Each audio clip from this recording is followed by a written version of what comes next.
Hello friends, this is Poonam and welcome to Subira study points. तो friends, आज हम discuss करेंगे जो हमारी दूसरी यूनिट है उसके अंतर्गत एक टॉपिक है सीखने पर सैद्धांतिक दृष्टिकोण। तो आज हम इसी पर बात करेंगे। इसके अलावा हम आपको बता दें कि इसके पिछले वीडियो में हमने अधिगम को डिस्कस किया था, तो यदि आप लोगों ने वो वीडियो नहीं देखा है तो जाकर उसे भी देख लें, और चैनल पर अगर नए हैं तो चैनल को सब्सक्राइब कर लें, एंड वीडियो अगर पसंद आती है तो वीडियो को लाइक एंड शेयर करना ना भूलें। इसके अलावा सभी वीडियो की पीडीएफ भी आप लोगों को प्रोवाइड करवाई जाती है, तो पीडीएफ के लिए आप लोग टेलीग्राम चैनल को ज्वाइन कर सकते हैं। तो चलिए फ्रेंड्स, शुरू करते हैं और समझते हैं सीखने के सैद्धांतिक दृष्टिकोण, यानी कि जो सीखने के लिए सिद्धांत दिए गए हैं उनको हम आज समझेंगे। तो सबसे पहले आज हम देख लेते हैं जो सीखने के सैद्धांतिक दृष्टिकोण हैं उन्हें मुख्य रूप से दो भागों में वर्गीकृत किया गया है। एक तो अधिगम के संबंधवादी या साहचर्य सिद्धांत, और दूसरा है अधिगम के ज्ञानात्मक क्षेत्र सिद्धांत। तो यहाँ पर सबसे पहले देखते हैं अधिगम के संबंधवादी सिद्धांत। इसके अंतर्गत आते हैं थॉर्नडाइक का संबंधवादी सिद्धांत, पावलोव का क्लासिकल अनुबंधन सिद्धांत, स्किनर का क्रिया प्रसूत अनुबंधन सिद्धांत, और हल का प्रबलन सिद्धांत, एंड गुथरी का समीपता अनुबंधन सिद्धांत। और ये सभी मनोवैज्ञानिक व्यवहारवादी थे, तो ये भी याद रखना है। और आगे देख लेते हैं अधिगम के ज्ञानात्मक क्षेत्र सिद्धांत। इसके अंतर्गत आते हैं गेस्टाल्टवादियों का जो अंतर्दृष्टि का सिद्धांत है, या फिर इसे ही हम सूझ का सिद्धांत भी कहते हैं, एंड टॉलमैन का चिन्ह अधिगम का सिद्धांत, और कर्ट लेविन का क्षेत्र अधिगम सिद्धांत। इसके अलावा बंडूरा का सामाजिक अधिगम सिद्धांत और मैस्लो का मानवतावादी अधिगम सिद्धांत। तो ये सारे सिद्धांत आज हम पढ़ेंगे। तो सबसे पहले हम शुरू करते हैं थॉर्नडाइक का संबंधवादी सिद्धांत। इसके अलावा इन्होंने जो मुख्य नियम और गौड़ नियम दिए हैं उनके बारे में हमने पिछले वीडियो में चर्चा कर ली थी। तो आज हम यहाँ पर इनका संबंधवादी सिद्धांत समझते हैं, और इस सिद्धांत की व्याख्या के लिए इन्होंने एक भूखी बिल्ली पर प्रयोग किया था, और प्रयोग के द्वारा ही इन्होंने सिद्ध किया था कि जो मनुष्य क्रियाएं करता है बहुत सारी, वह सारी उसकी क्रियाएं प्रयत्न और भूल पर आधारित होती हैं। तो इन्होंने जो प्रयोग किया था, इन्होंने एक बिल्ली को पिंजड़े में बंद कर दिया था, उसके बाद पिंजड़े के बाहर भोजन रखा था, और बिल्ली उस भोजन की प्राप्ति के लिए उछल कूद करती है, यानी कि बहुत सारी क्रियाएं करती है, बहुत प्रयत्न करती है, और प्रयत्न के बाद किसी एक क्रिया से जब उस पिंजड़े का दरवाज़ा खुल जाता है, उसे भोजन मिल जाता है, तो फिर इस तरीके से वह कई बार करते करते कई बार प्रयत्न करती है, फिर बोलती है, फिर प्रयत्न करती है, तो फिर वह इस क्रिया को सीख जाती है कि कैसे पिंजड़ा खुलेगा और उसे किस तरीके से भोजन की प्राप्ति होगी। तो ये कई बार प्रयत्न करने के बाद, भूलने के बाद वह इस चीज़ को सीख पाती है। तो इसी वजह से इनका जो संबंधवादी सिद्धांत है इसे प्रयत्न एवं भूल का सिद्धांत भी कहा जाता है। और क्योंकि इन्होंने जो भोजन था, तो भोजन को उद्दीपक कहेंगे, यानी कि उद्दीपक के लिए वह अनुक्रियाएं करती है, तो इस वजह से इनके सिद्धांत को उद्दीपक अनुक्रिया का सिद्धांत भी कहा जाता है, और इसे साहचर्यवादी सिद्धांत भी कहा जाता है। तो इनके जो सिद्धांत हैं इनके नामों को भी याद रखना है।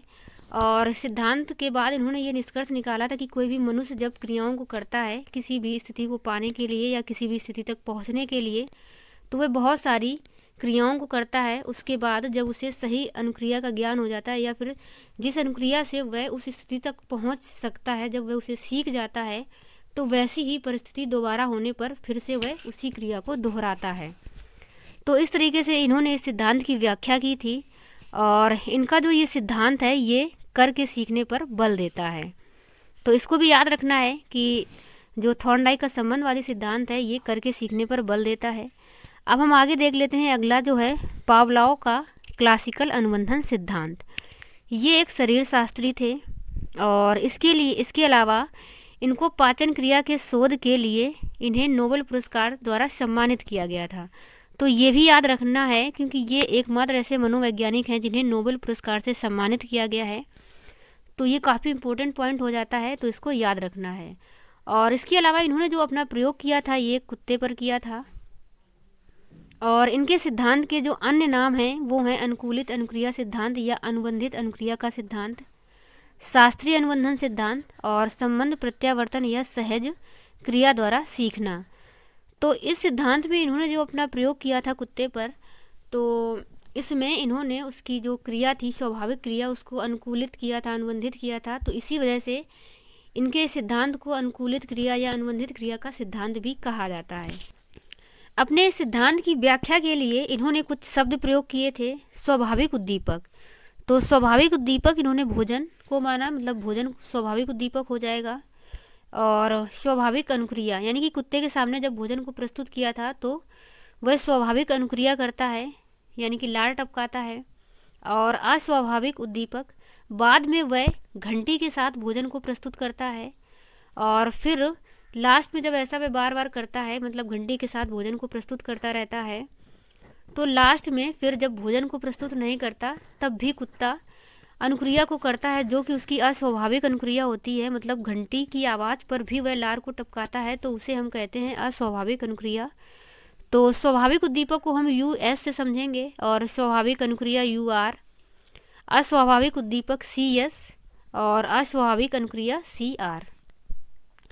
तो कहने का मतलब ये है कि इन्होंने कुछ इस तरीके से अपने सिद्धांत को प्रस्तुत किया था या व्याख्या की थी कि पहले इन्होंने US यानी कि स्वाभाविक जो उद्दीपक था उसको प्रस्तुत किया, यानी कि भोजन को प्रस्तुत किया, तब कुत्ता लार टपकाता है जो कि उसकी स्वाभाविक अनुक्रिया होती है।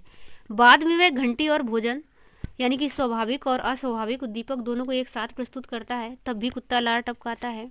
बाद में जो उसकी अनुक्रिया है वो भोजन और घंटी के साथ, मतलब घंटी के साथ अनुकूलित हो जाती है, अनुबंधित हो जाती है।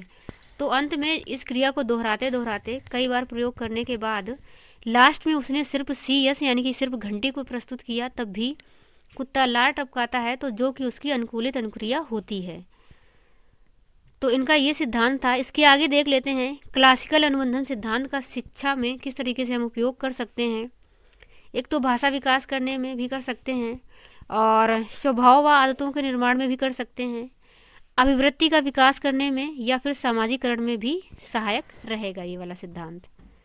अब आगे देख लेते हैं, वाटसन ने अपने पुत्र पर प्रयोग करके अनुकूलित अनुक्रिया सिद्धांत की व्याख्या की थी। तो इसको भी याद रखना है कि वाटसन ने भी प्रयोग किया था और उन्होंने अपने पुत्र पर ही प्रयोग किया था और अनुकूलित अनुक्रिया सिद्धांत की व्याख्या की थी। उसके बाद हम देख लेते हैं अगला सिद्धांत है स्किनर का क्रिया प्रसूत अनुबंधन सिद्धांत, और इन्होंने प्रयोग किया था चूहे और कबूतर पर। तो इन्होंने एक चूहे को, भूखा चूहा था, उसको एक पिंजड़े में बंद कर दिया था। तो भूखा होने के कारण चूहा इधर उधर उछल कूद करने लगता है और इसी दौरान अचानक ही पिंजड़े में एक बटन लगी थी वह दब जाती है और पिंजड़ा खुल जाता है, मतलब उसका जो दरवाज़ा होता है खुल जाता है और उसे भोजन की प्राप्ति होती है। तो इस तरीके से वह कई प्रयासों के बाद भोजन प्राप्त करना सीख लेता है, मतलब जो उसका पिंजड़ा था उस दरवाजे को खोलना सीख लेता है और भोजन को प्राप्त करना सीख जाता है। इसी तरीके से इन्होंने जो कबूतर पर प्रयोग किया था, तो कबूतर को भी एक पिंजड़े में बंद किया था और पिंजड़े के ऊपर बटन लगी हुई थी और उसमें इस तरीके से लाइट की व्यवस्था की थी कि जब कबूतर उसमें चोंच मारता था तो जब वो रेड कलर की लाइट जलती थी तो उसे भोजन मिलता था, और जब कभी कभी मतलब उसमें नीले कलर की भी लाइट जलती थी तो उसे भोजन नहीं मिलता था। तो इस तरीके से वह इस क्रिया को भी सीख लेता है कि जब लाल कलर की लाइट जलेगी तब उसे भोजन मिलेगा और जब नीली जलेगी तब उसे भोजन नहीं मिलेगा। तो वह भी इन क्रियाओं को सीख जाता है। तो इस प्रकार जो स्किनर हैं इन्होंने पुनर्वलन को भी महत्व दिया है, यानी कि जब वह इन क्रियाओं को करता है तो उन्हें जब भोजन मिलता है तो उनके अंदर मतलब उन्हें पुनर्वलन मिलता है, तो दोबारा से वह उन क्रियाओं को करते हैं।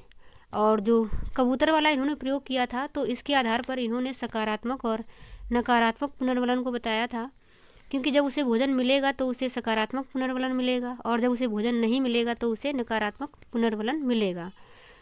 इसके अलावा हम देख लेते हैं कि इनके जो सिद्धांत हैं इसके अन्य नाम हैं। एक तो अनुक्रिया उद्दीपक का सिद्धांत, सक्रिय अनुकूलन का सिद्धांत, सबलीकृत अनुक्रिया का सिद्धांत और नैमित्तिक अनुक्रिया का सिद्धांत।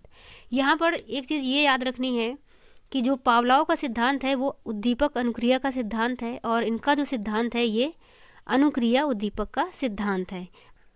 इसके अलावा उसके आगे अगर बात करें तो स्किनर ने दो प्रकार के व्यवहार बताए हैं। एक तो प्रतिवादी व्यवहार बताया है और एक क्रिया प्रसूत व्यवहार।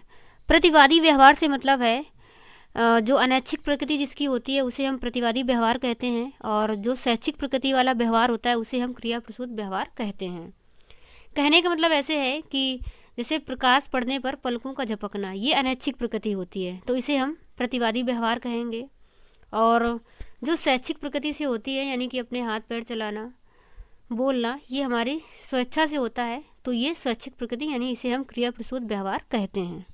उसके अलावा हम पुनर्वलन की अगर बात करें तो पुनर्वलन से तात्पर्य किसी क्रिया या व्यवहार के परिणाम स्वरूप मिलने वाले ऐसे लाभ से है जो उस व्यवहार को बार बार करने के लिए प्रेरित करता है। यानी कि जब किसी भी व्यक्ति द्वारा या प्राणी द्वारा कोई क्रिया या व्यवहार किया जाता है, तो यदि उसका रिजल्ट अच्छा मिलता है या जिस भी कारण से क्रियाओं को या व्यवहार को दोहराया जाता है, तो वही कारण पुनर्वलन होता है। यानी कि पुनर्वलन के कारण ही क्रियाओं का दोहराना या व्यवहार का दोहराना होता है। इसके अलावा धनात्मक पुनर्वलन और नकारात्मक पुनर्वलन, दो तरीके के पुनर्वलन बताए हैं स्किनर ने। तो धनात्मक पुनर्वलन से मतलब होता है कि जब किसी कार्य को करने के बाद हमें रिजल्ट अच्छा मिलता है, तो वहाँ पर धनात्मक पुनर्वलन होता है और वहाँ पर क्रियाओं को और दोहराया जाता है, व्यवहार को आगे बढ़ाया जाता है, मतलब व्यवहार को और दोहराया जाता है। जबकि जो नकारात्मक पुनर्वलन है, यदि किसी भी कार्य को करने के बाद हमें रिजल्ट अच्छा नहीं मिलता, तो वहाँ पर क्रिया को फिर दोहराया नहीं जाता। तो ये तो हो गया धनात्मक पुनर्वलन और नकारात्मक पुनर्वलन। अब जो हमारा अगला सिद्धांत है हल का प्रबलन सिद्धांत, इसको भी देख लेते हैं।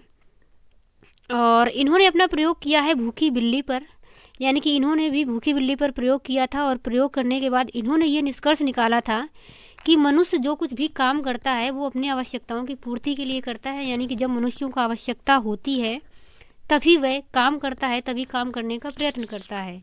कहने का मतलब ये है कि यदि मनुष्य को आवश्यकता नहीं होगी तो वह काम नहीं करेगा।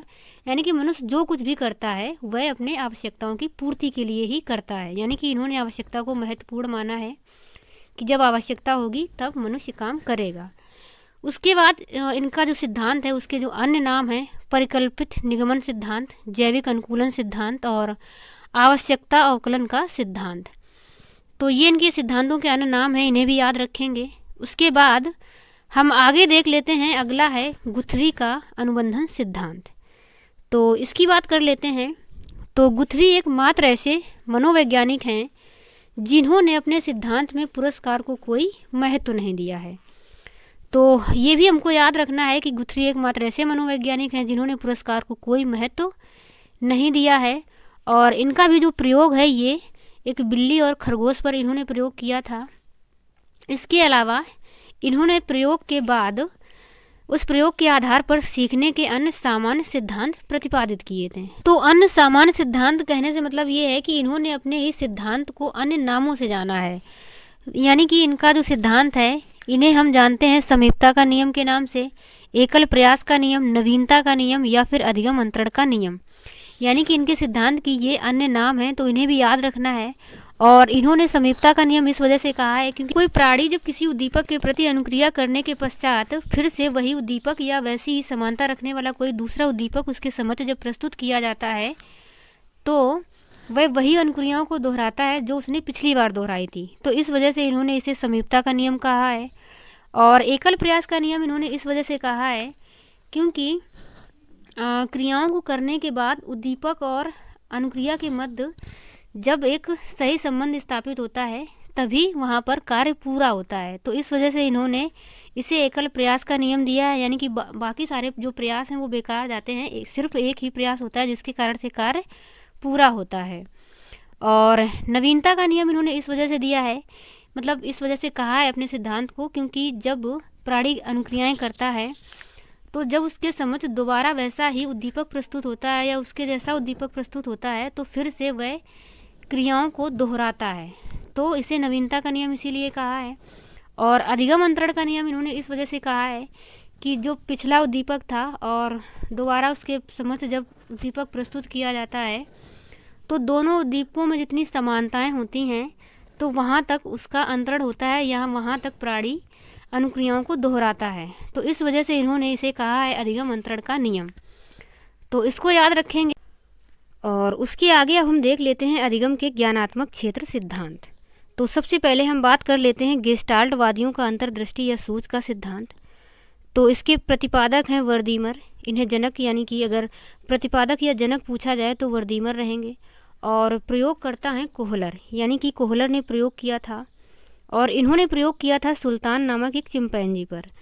तो इन्होंने जो प्रयोग किया था उस प्रयोग में इन्होंने उस चिंपैंजी को एक कमरे में बंद कर दिया था और जो छत थी वहाँ पर केले टांग दिए थे।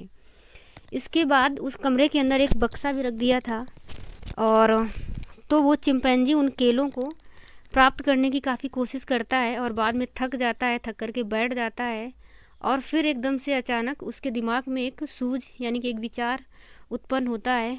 तो फिर वह बक्से को रख करके मतलब बक्से को खिसका करके रखता है केलों के सामने और बक्से में खड़े होकर के केलों को प्राप्त कर लेता है। तो इस तरीके से इन्होंने जो अपना सिद्धांत प्रतिपादित किया था, इसमें इन्होंने बताया था कि पूरी समस्या किसी व्यक्ति के सामने या प्राणी के सामने होगी, पूरी समस्या होगी और फिर वह पूरी समस्या पर विचार करेगा, यानी कि अंतर्दृष्टि। अंतर्दृष्टि का मतलब है कि वह विचार करेगा और विचार करते करते एकदम से अचानक उसे मतलब उसको कोई ना कोई आइडिया सूझेगा, तो सूझ के द्वारा फिर वह उस समस्या का समाधान कर लेगा। तो इस तरीके से इन्होंने अपने प्रयोग करके अपने सिद्धांत की व्याख्या की थी। इसके अलावा इन्होंने और प्रयोग किया था, तो उसमें फिर मतलब जब दूसरा प्रयोग किया था तो चिंपैंजी को बंद कर दिया था और बंद करने के बाद केले भी ऊपर लटका दिए थे और इस बार इन्होंने 2 छड़ी रखी थी, एक छोटी छड़ी और एक बड़ी छड़ी। इसके बाद मतलब जो चिंपैंजी होता है वो केले प्राप्त करने के लिए बहुत कोशिश करता है, फिर असफल रहता है। तो इस बार क्या किया कि जब असफल रहा और उसके बाद फिर वह सोच विचार करता है, तो इसके बाद फिर वह दोनों छड़ियों को आपस में जोड़ करके केले प्राप्त कर लेता है। तो इस तरीके से इन्होंने अपना सूझ का सिद्धांत दिया था। और अब हम आगे देख लेते हैं कि सूझ के सिद्धांत की विशेषताएं क्या रहेंगी। एक तो सीखने की जो प्रकृति होगी वो संज्ञानात्मक होगी, यानी कि संज्ञान पर आधारित होगी। और सीखना अचानक होता है, यानी कि वह काफ़ी देर तक सोच विचार करता है, फिर एकदम से उसके दिमाग में कोई आइडिया आता है, यानी कि वह अचानक से सीखता है। और सीखने की प्रक्रिया यंत्रवत नहीं होती। इसके अलावा कोहलर ने जो सूझ द्वारा ये अधिगम को अचानक प्राप्त किया उसे इन्होंने आहा अनुभव कहा है। तो ये भी याद रखना है कि सूझ द्वारा ये जो अधिगम अचानक प्राप्त होता है उसे कोहलर ने आहा अनुभव कहा है। अब आगे हम देख लेते हैं अंतर्दृष्टि या सूझ के सिद्धांत का शिक्षण में हम किस तरीके से प्रयोग कर सकते हैं। तो बालक के सामने पूरी समस्या को एक साथ प्रस्तुत करना चाहिए, यानी कि पूरी समस्या जब एक साथ होगी सामने, तब बालक पूरी समस्या पर विचार करेगा और समाधान खोजेगा। इसके अलावा बालकों को सिखाने से पहले उन्हें मानसिक रूप से तैयार करना चाहिए तथा बालकों को सीखने के लिए उचित वातावरण का निर्माण भी करना चाहिए। यानी कि यदि हम बच्चों को कुछ सिखाना चाहते हैं तो उन्हें मानसिक रूप से हमें तैयार भी करना है और उचित वातावरण भी प्रदान करना है, ताकि जो कुछ भी उनके सामने समस्याएं रखी गई हैं तो वह उस वातावरण में रह करके उन समस्याओं का समाधान कर सकें। इसके अलावा अध्यापक द्वारा सीखने में बालकों की जिज्ञासा को बनाए रखना है, क्योंकि जिज्ञासा के बिना सूझ का विकास संभव नहीं होगा। तो जब बच्चों के अंदर जिज्ञासा होगी तभी उनके अंदर कोई विचार अंतर्दृष्टि आएगी, तभी उस समस्या का समाधान निकलेगा सूझ के द्वारा। इसके अलावा विद्यालय में कार्य, पाठ्य सामग्री तथा शिक्षण सामग्री गतिविधियाँ बालकों के अनुसार होनी चाहिए। यानी कि हमें बालकों का ध्यान रखना है, क्योंकि हमें बच्चों को जब कुछ भी सिखाना है तो जो कुछ भी पाठ्य सामग्रियाँ या शिक्षण सामग्रियाँ या गतिविधियाँ करवाई जा रही हैं वो बच्चों के हिसाब से हों।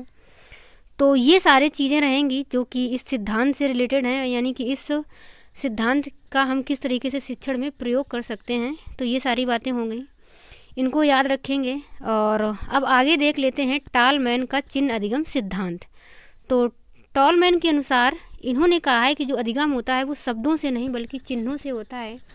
मतलब इनका कहने का ये मतलब था कि कोई व्यक्ति यदि पढ़ा लिखा नहीं है तब भी वह सीखता है, क्योंकि उसे तो शब्दों का ज्ञान नहीं होता, फिर भी वह सीखता है, तो वह चिन्हों के माध्यम से ही सीखता है। यानी कि इनका कहने का मतलब था कि शब्दों से नहीं, जो अधिगम होता है वो शब्दों से नहीं बल्कि चिन्हों से होता है। यानी कि यदि कोई अनपढ़ व्यक्ति भी यदि मार्केट वगैरह या कहीं भी जाता है, यदि उसे कुछ लाना है, पेन लाना है या सब्ज़ी वगैरह लानी है, तो मान लो एक पेन ही उसको ख़रीद कर लाना है, तो वो पेन को पेन के चिन्ह से पहचानेगा। जबकि यदि PEN पेन कहीं लिखा है तो उसे उस शब्दों का ज्ञान नहीं है बल्कि उसे पेन का जो चिन्ह है उसका ज्ञान है। तो इनका यही कहना था कि जो अधिगम होता है वो चिन्हों से होता है, शब्दों से नहीं होता। अब हम आगे देख लेते हैं बंडूरा का सामाजिक अधिगम सिद्धांत। तो इन्होंने सामाजिक अधिगम का सिद्धांत दिया था। इसके अलावा इसके सिद्धांत के जो अन्य नाम थे वो थे अवलोकनात्मक या प्रेक्षणात्मक अधिगम, अनुकरण अधिगम का सिद्धांत, निदर्शन या प्रतिरूपण का सिद्धांत, आदर्श आधारित अधिगम का सिद्धांत। तो सबसे पहले इन्होंने जो सामाजिक अधिगम का सिद्धांत दिया था, तो इन्होंने ये बताया था, क्योंकि इन्होंने प्रयोग किया था एक बोबो डॉल पर, और प्रयोग करने के बाद इन्होंने ये सिद्ध किया था कि जो बच्चे होते हैं वो अवलोकन के माध्यम से सीखते हैं या अनुकरण के माध्यम से सीखते हैं। इसीलिए इनका जो सिद्धांत है सामाजिक अधिगम का सिद्धांत, क्योंकि बच्चे अवलोकन करके सीखते हैं या किसी भी चीज़ को देख करके सीखते हैं, तो इस वजह से इनका सिद्धांत अवलोकनात्मक या प्रेक्षणात्मक अधिगम कहलाता है। या फिर अनुकरण करके सीखते हैं तो अनुकरण अधिगम का सिद्धांत कहलाता है। और निदर्शन या प्रतिरूपण से मतलब है कि किसी को मतलब किसी से भी प्रभावित होकर, निदर्शन का मतलब होता है किसी को मॉडल मानकर सीखते हैं, तो इस वजह से निदर्शन या प्रतिरूपण का सिद्धांत कहलाता है। या फिर किसी को आदर्श मान करके भी सीखा जाता है, यानी कि किसी के आदर्शों से यदि कोई बच्चा या कोई बालक प्रभावित होता है तो वह उसका जो अधिगम है उस हिसाब से भी होता है। तो इस वजह से इनका जो सामाजिक अधिगम का सिद्धांत है इसे हम आदर्श आधारित अधिगम का सिद्धांत भी कहते हैं। और इनका जो सिद्धांत है इसके 4 प्रमुख सोपान हैं, उन सोपानों को देख लेते हैं। पहले तो कोई व्यक्ति या बच्चा जब कुछ सीख रहा है तो व्यवहार को जानेगा या समझेगा, यानी कि वह जिसको भी देख कर के सीख रहा है, जिसको भी आदर्श मानकर या मॉडल मानकर सीख रहा है या कहीं से भी सीख रहा है, तो सबसे पहले उसके व्यवहार को वह समझता है, जानता है। और जब व्यवहार को जानेगा, समझेगा, उसके बाद व्यवहार का वह स्मरण करता है। स्मरण करने के बाद फिर वह उस व्यवहार को क्रिया के रूप में बदलता है, यानी कि फिर वह वैसा भी वह भी वैसा ही व्यवहार करता है। उसके बाद क्योंकि उसको उसके तरीके से बनना है, यानी कि वह वैसा ही सीखना चाह रहा है, तो फिर वह उन्हीं क्रियाओं का बार बार प्रयोग करता है। पुनर्वलन का मतलब होता है फिर वह व्यवहार को दोहराता है। तो ये 4 प्रमुख सोपान हैं इनके सिद्धांत के। इसके अलावा सामाजिक अधिगम सिद्धांत का शिक्षण में उपयोग भी देख लेते हैं। तो घर में माता पिता तथा बड़े सदस्यों का व्यवहार अनुकरणीय होना चाहिए, क्योंकि जो बच्चे होते हैं वो अनुकरण करके सीखते हैं। और विद्यालय में भी अध्यापक का भी व्यवहार अनुकरणीय होना चाहिए, क्योंकि अध्यापक बच्चों को काफ़ी प्रभावित करता है, बच्चे उनसे प्रभावित होते हैं। और कक्षा कक्ष में शिक्षण अधिगम के लिए उचित वातावरण भी होना चाहिए। इसके बाद अगला सिद्धांत है मैस्लो का मानवतावादी अधिगम सिद्धांत। तो इन्हें भी हम देख लेते हैं। इन्होंने जो अपना सिद्धांत दिया है, इनके भी कई नाम हैं। एक तो पदानुक्रम आवश्यकता का सिद्धांत, मांग आपूर्ति, नाभिकीय आवश्यकता का सिद्धांत, या फिर स्वयथार्थीकरण का सिद्धांत। तो मैस्लो ने अपने इस सिद्धांत में 5 मूल मांगों को इस क्रम में रखा है। तो देख लेते हैं। सबसे पहले इन्होंने जो 5 इनकी मूल मांगे हैं, तो नीचे से हम समझेंगे, यानी कि जैविकीय मांग, सुरक्षा मांग, सामाजिक, आत्मसम्मान और आत्म सिद्धि मांग। तो इस तरीके से इन्होंने क्रम में रखा है, यानी कि जो मनुष्य की सबसे बेसिक नीड होती है, सबसे ज़्यादा जो ज़रूरी चीज़ होती है, सबसे पहले उसकी होती है जैविकीय मांग, जैसे कि भोजन, नींद, पानी आदि चीज़ें किसी भी मनुष्य की बेसिक नीड होती हैं, इन्हें हम जैविकीय मांग कहते हैं। और जब ये सारी चीज़ें मनुष्य को मिल जाती हैं तो फिर वह सुरक्षा की मांग करता है, यानी कि घर वगैरह बनाना, तो ये हो गया सुरक्षा की मांग। और सुरक्षा जब मान लो उसके पास अब खाना पानी भी है, उसका घर भी बना है, तो फिर वह सामाजिक मांग, यानी कि समाज में रहना चाहता है, यानी कि प्रेम, परिवार, समाज, इस तरह से संबंध स्थापित करता है। तो ये जो 3 मांगे हैं इनके सिद्धांत में, इनको इन्होंने निम्न स्तर का बताया है, यानी कि प्रत्येक मनुष्य ये तो चाहता ही है, पहले वह जैविकीय मांग, फिर सुरक्षा मांग और फिर सामाजिक मांग, क्योंकि प्रत्येक मनुष्य समाज में रहता है, तो समाज मतलब सामाजिक मांग भी उसके लिए ज़रूरी है, प्रेम परिवार ज़रूरी है। उसके अलावा आत्मसम्मान की फिर वह बात करता है, जब सामाजिक मांग उसकी पूरी हो जाती है, यानी कि जब वह प्रेम परिवार, घर परिवार हर तरीके से सक्षम है, तो फिर वह आत्मसम्मान की बात करेगा। और जब उसे आत्मसम्मान यानी अपनी पहचान बनाता है और ज़्यादा, और उसके बाद फिर जब वह यहाँ तक पहुँच जाता है, तो इसके बाद फिर वह अपने लक्ष्यों को भी, मतलब उसका जो मेन लक्ष्य रहता है, वह जीवन में क्या करना चाहता था, उसकी मांग करता है, यानी उसे हम कहते हैं आत्म सिद्धिकरण, या इसे हम स्वयथार्थीकरण भी कहते हैं। और सबसे ऊंचा स्तर इसी को माना जाता है। और बात की ये जो दोनों स्तर हैं इन्हें उच्च स्तर का बताया है मैस्लो ने, और जो ये नीचे के 3 हैं इन्हें इन्होंने निम्न स्तर की मांगें बताई हैं। तो ये 5 मांगें जो कि अब्राहम मैस्लो ने बताई हैं। तो अब हम समझ लेते हैं कि जो इन्होंने अपने सिद्धांत के नाम दिए हैं पदानुक्रम आवश्यकता का सिद्धांत, यानी कि जो इनकी आवश्यकताएं हैं वो एक पद में क्रम के अनुसार आवश्यकताओं के हिसाब से चलती हैं। और मांग आपूर्ति का सिद्धांत से मतलब है कि जैसे जैसे मांग बढ़ती जाती है वैसे वैसे आपूर्ति होती है। और नाभिकीय आवश्यकता का सिद्धांत, यानी कि मनुष्य यहाँ पर केंद्र में रहता है और उसकी जो आवश्यकताएं हैं वो उसके लिए ज़रूरी होती हैं। तो ये नाभिकीय आवश्यकता का सिद्धांत इसी वजह से कहलाता है। और अंत में मनुष्य स्व यथार्थीकरण भी प्राप्त करना चाहता है, तो इस वजह से इसे स्व यथार्थीकरण का सिद्धांत भी कहा गया है। अब आगे हम देख लेते हैं मानवतावादी सिद्धांत का शिक्षण में किस तरीके से हम उपयोग कर सकते हैं।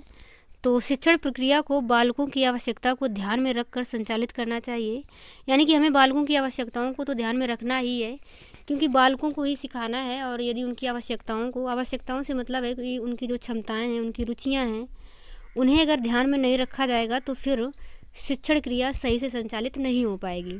तो बच्चों को सिखाने के लिए बच्चों की आवश्यकताओं को हमें ध्यान में रखना है और बालक को अच्छे व्यवहार के लिए पुनर्बलन दिया जाना चाहिए, यानी कि बालक कुछ अच्छा व्यवहार करता है, अच्छा सीखता है, तो हमें उसे और प्रोत्साहित करना है ताकि वह उस व्यवहार को आगे भी करे। तो चलिए फ्रेंड्स, आज की वीडियो में हम इतना ही रखते हैं और मैं आशा करती हूँ कि आप लोगों को अच्छे से समझ में आया होगा। तो आगे मिलेंगे अगले वीडियो में, तब तक के लिए bye bye and take care. And channel पर अगर आप लोग नए हैं तो चैनल को सब्सक्राइब कर लें और इसका PDF आप लोगों को मिल जाएगा। तो PDF के लिए आप लोग टेलीग्राम चैनल को ज्वाइन कर लीजिए। एंड इसके बाद इसका जो अगला टॉपिक है शिक्षक की भूमिका, उसको हम कल डिस्कस करेंगे। तो कल मिलेंगे, तब तक के लिए bye bye and take care.